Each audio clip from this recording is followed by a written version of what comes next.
Hey everyone, welcome back to my channel. Today I'm going to be sharing with you some of my book recommendations if you're trying to get back into reading or you're just trying to start reading. I actually, not too long ago, picked reading back up. I feel like it's still fresh in my brain, the books that I feel like are really good for if you're just trying to get back into reading, and I thought I would share it with you because if I can get somebody to love reading again like I did, then I want to do that.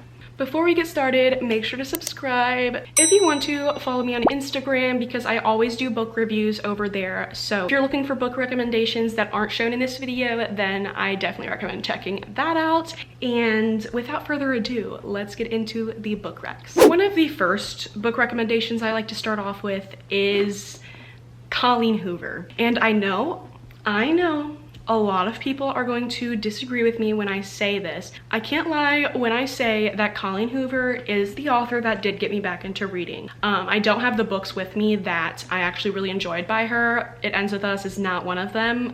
Ugly Love and Verity are two of the books that I read that kind of got me starting to read more. I feel like Colleen Hoover's writing is just very universally easy to understand. I do recommend, but some of her books do have like some triggering things in them. This one definitely does, so beware of that. While we're at it, I want to share a couple more romance recommendations that I have. If you like to read romance, I think these are some good books to start out with. First, we have Love in Other Words. I'm sure you've heard of this book, and if you haven't, it's very, very good. It's a childhood best friends, two lovers, and it's like a second chance romance. Very quick and easy to read. Honestly, I read this in like a day. The words are very big on the pages, so like I said, easy read, and it's super cute. I literally flew through this book. Then we have If He Had Been With Me. This is a very sad book. If you're looking to, you know, feel some emotions, then this is the one for you. I absolutely adore this book. This was a 5 stars for me. I just think it's amazing. Yes, it is very sad, but I feel like it's very realistic almost because it's about high schoolers, and I feel like a lot of books that you read about high schoolers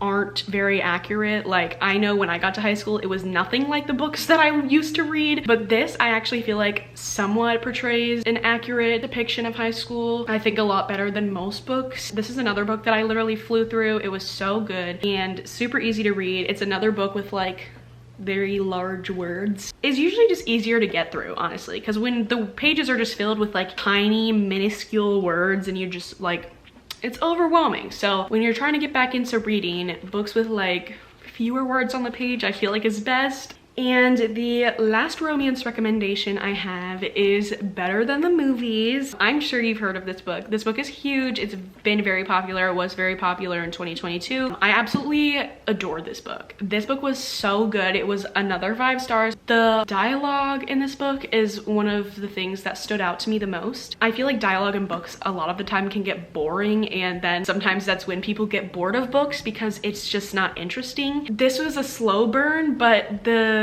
good dialogue just made up for it because usually I'm not the biggest fan of slow burn. The banter, just their relationship was so cute, and honestly, Lynn Painter deserves a lot of credit because it's hard to find really good dialogue in a book, and I think she does a great job at it. I really do recommend this if you're trying to get back into reading because I think it's so cute. It was such a cute book. I lied. That wasn't my last romance recommendation. And the book I'm about to recommend, I've never seen anybody talk about, actually. So it's called This Heart of Mine by C.C. Hunter. This book I read like forever ago, like before I even got back into reading. It was just like a book I decided to pick up and read. And it's about this girl named Leah who has like an artificial heart in her backpack that keeps her alive. It only gives her a few years to live because she has a rare blood type, so a transplant is unlikely. And then a heart becomes available, and she finds out that this heart that she's given is from a boy who unalived himself. So then she starts to have dreams after she gets this transplant, and she becomes friends with Matt, who is the twin brother of the kid who unalived himself. And Matt doesn't believe that his twin did that. He thinks that he was, you know, this is, you know, that's where that goes because her dreams start to kind of hold a picture together and everything. I really actually did love this book. And I definitely recommend it to anyone getting back into reading, because this is one of the books that I read to get back into reading. And I've never heard anybody talk about this book. I mean, there probably is somebody that has, but I haven't seen anyone talk about it. So if you are more of a mystery thriller reader, I don't have that many recommendations for you, because I just myself got into reading thriller and mystery. But one of the mystery thriller books that I really enjoyed was Rock, Paper, Scissors by Alice Feeney. And I'm sure you've heard about this, but it's about Mr. and Mrs. Wright. They win like this weekend away in Scotland. They didn't randomly win the trip, you know. One of them is lying and you kind of have to figure it out.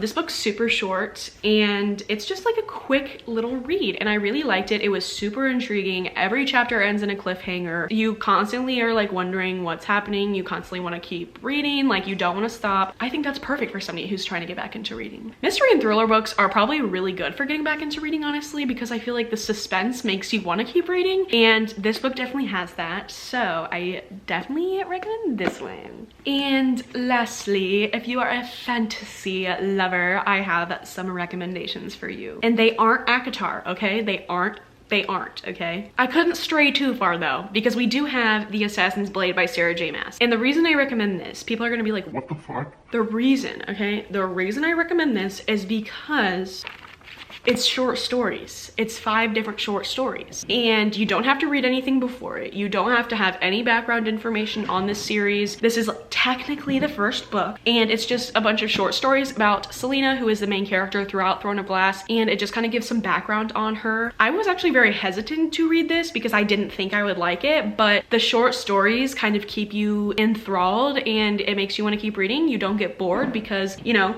there's not too much. You finish a story and then you're on to an entirely different thing. I tabbed where the different stories start, so they're not super long. There's 5 different ones and they're all really good. I really liked it. While all the stories tie together, they're different. Do you know what I mean? And then the last book rec that I have for you is Shadow and Bone. I really liked this book. I think this book is the perfect intro to fantasy, if you will. Like if you're trying to get into fantasy, you want to start reading fantasy, but you don't know where to start, I think this is perfect because it's super easy. It's YA, so it's not a lot of like difficult words to understand. And I feel like ACOTAR is like that, and ACOTAR was my first. Anyway, when I started out with ACOTAR, I feel like it wasn't the best thing to start out with because yes, I love the series, and if you want to start out with it, by all means, go for it. I absolutely love that series, but I feel like it's a lot of world building. It's a lot of big words.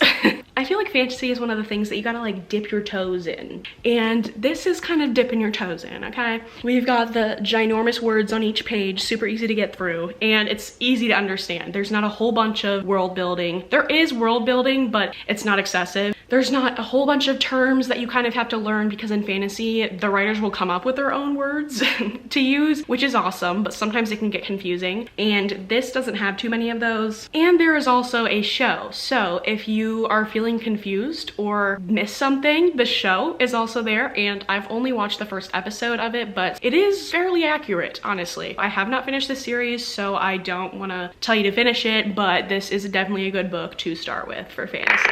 So guys, I hope you enjoyed this video and all of the book recs that I gave you today. Make sure to subscribe if you want to see more book videos from me. I love making book videos. I'm going to up my game on my YouTube, okay? I've been slacking a little bit, but school is really kicking me in the ass, okay?